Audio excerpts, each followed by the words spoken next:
Een lach is meestal een goed teken.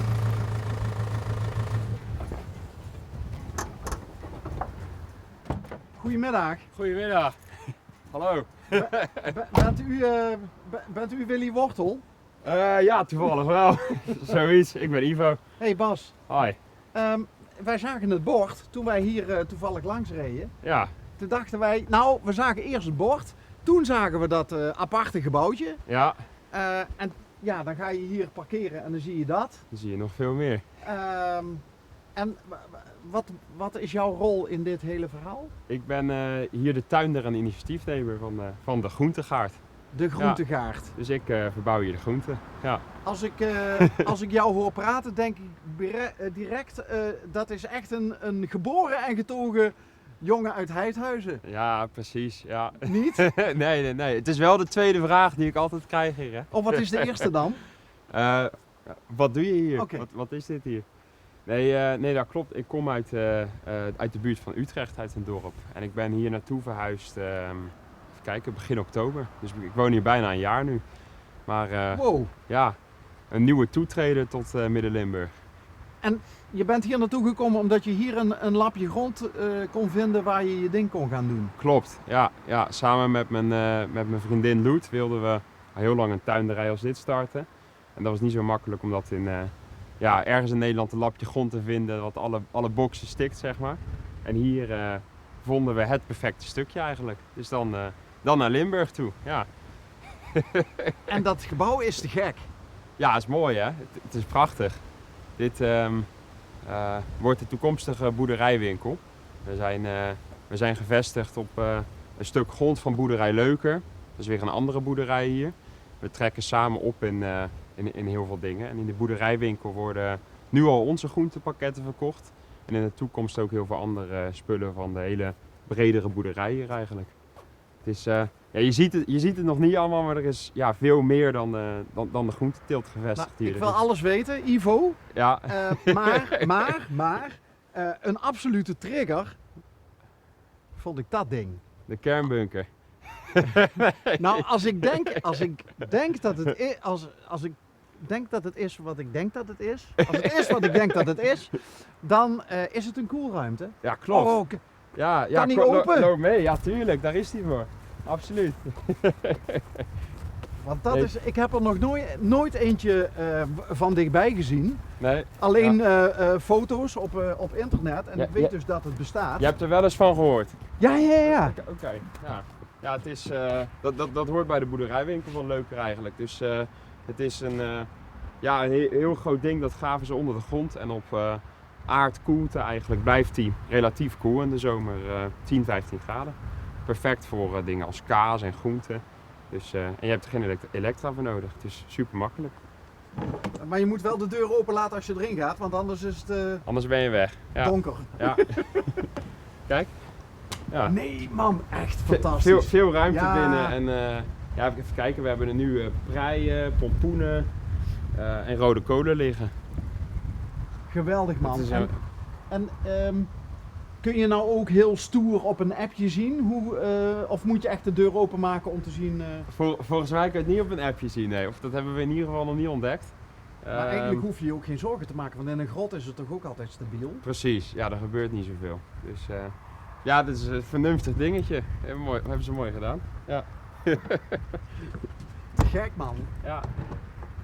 Ja, en het is allemaal een ontwikkeling. Het staat er net en die winkel die staat er ook pas een paar maanden. Dus alles is langzaam bouwen we het zo op. Ja. Jullie hebben hard gewerkt man, jij en Loet. Loet. Ja, Loet, dat is vriendin. Dat is mijn vriendin. Ja.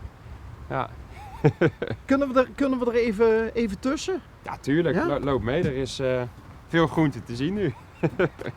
Betekent dat jij en Loet ook de tuinders zijn die alles bijhouden, alles oogsten? Ja, het is eigenlijk echt een fulltime job. Dus we zitten precies op 1 hectare grond en veel werk hebben we eraan. Het is allemaal handmatig geteeld.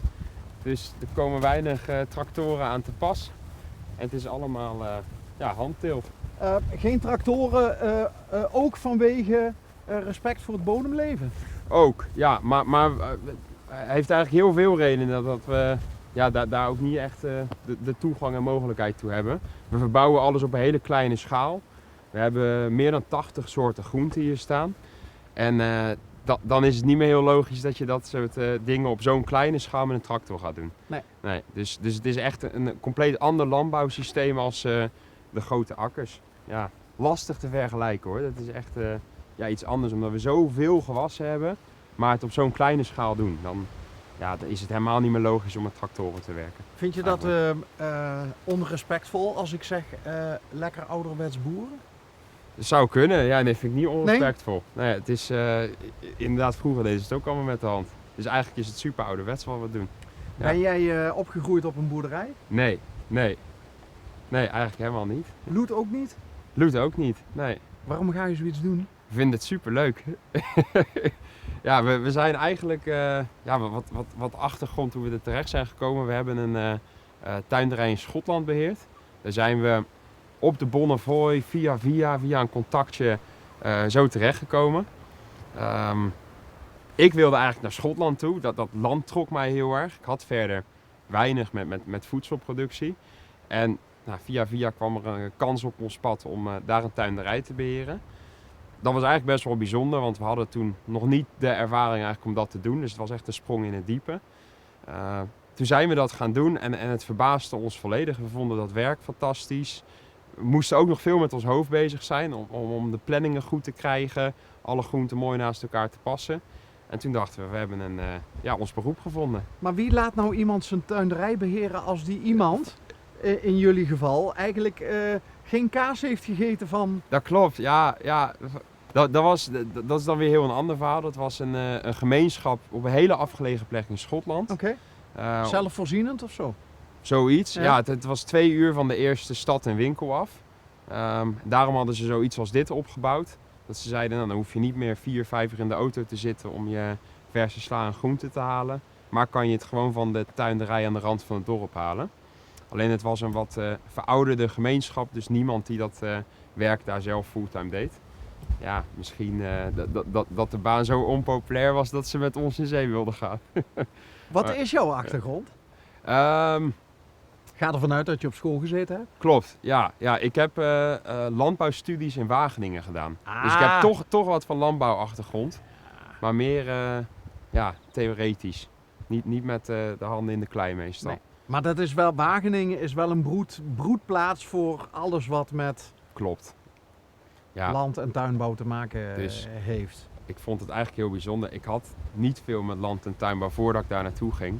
Maar als je daar dan eenmaal bent, dan overkomt het je allemaal. Je bent daar en het groeit op je automatisch. Heel veel mensen hadden dat en ik ook. Hoe oud ben jij, Ivo? 27. 27. Mag ik je handen eens zien? Ik heb vandaag niet gewerkt. Nee. Netjes uit, toch? Ja. Ik heb rode bietengaletten gemaakt.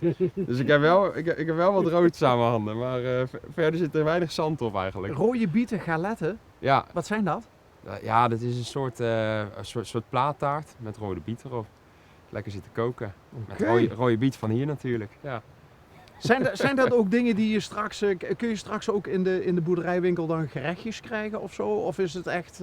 Zeker. Ja, we doen dat eigenlijk nu al met onze groentepakketten. Dus bijna alles wat we verbouwen zetten we af in groentepakketten. Dat is het verdienmodel eigenlijk. Gewoon het hele afzetplan. Dat we de groenten, eigenlijk de weekoogst in een pakket samenstoppen. En heel veel mensen hier uit de dorpen hieromheen, Baaksum, Heidhuizen, ook een paar andere dorpen en uit Roermond, die wekelijks een heel pakket met groenten op komen halen. En we sturen ze dan elke week een hele mail met receptjes. De bietengalette heeft er ook al een keer in gezeten. En, dan weet ik hou me aanbevolen voor een receptje. Ja, als je uit de buurt komt, er zijn nog plekken beschikbaar. Dus zeker doen. Ja. Ja, helaas. Ik kom meer uit de regio Venlo. Ja, oké. Oh ja, een stukje verder weg. Wat is nou een gewas waarvan jij zegt, dat kom je niet overal tegen? Ja, dat is palmkool. Goed gezien. Het is mijn favoriete groente. Sowieso. Want? Dus, het is super lekker. Dat klopt. Je kan het makkelijk verbouwen. Het is echt heel gezond. Ja. Dus, en dat zie je inderdaad niet meer in de meeste supermarkten liggen. Wat echt heel bijzonder is, dat kom je echt nergens tegen, dat is Jacon. Dan moet je dat blad maar eens voelen. Kijk. Dit is Jacon. En, ik weet niet of je er ooit van hebt gehoord, maar moet je dit eens voelen. Volgens mij niet. Hand eroverheen aaien. Oh, Fluweelzacht. het is green velvet. Ja, het is Is echt, het? echt alsof je een stukje zijde vast hebt. Dat kan je niet op de film zetten, maar ja. Maar, Jacon. Ja. Maar waar komt Jacon vandaan? Oeh. Ja, zo. Wat doe je ermee? Wat doe je ermee? Je kan het eigenlijk net als aardappel gebruiken. Dus het zijn wortelknollen die onder de grond groeien. En daaraan zitten een soort bataatachtige, aardappelachtige knollen aan. Wortels. En die eet je op. Wat grappig. Ja. Ik heb zondag nog bataat gegeten. Ah, lekker. Ja, Kijk aan. ja.